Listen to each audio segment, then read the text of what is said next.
పరిస్థితి. ఎంతో మంది నోటి నుంచి మనం ఈ మాట వింటుంటాం. జీవితంలో ఎప్పుడైనా విఫలమైనప్పుడు, కష్టం వచ్చినప్పుడు, బాధ కలిగినప్పుడు, ఏదైనా సమస్య వచ్చినప్పుడు తప్పు మొత్తం మనం పరిస్థితి మీదే వేసేస్తాం. ఇక చెప్పాలంటే ఎంతో కొంత నిజమే కూడా. ఈ పరిస్థితి ప్రతిరోజు లాగానే మారుతూ ఉంటుంది.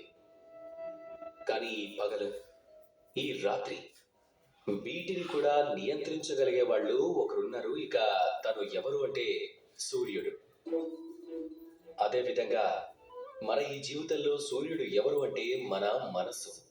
ఒకవేళ మనం మన మనసు మీద నియంత్రణ సాధిస్తే మనం మన జీవితం మీద కూడా నియంత్రణ పొందొచ్చు.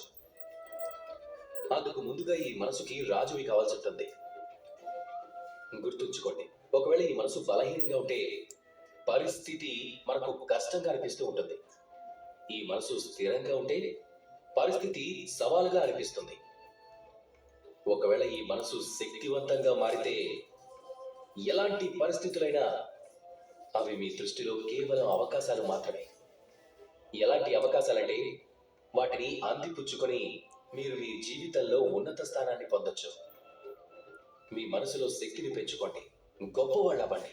అలాగే నాతో పాటు ప్రేమగా చెప్పండి, రాధా కృష్ణ.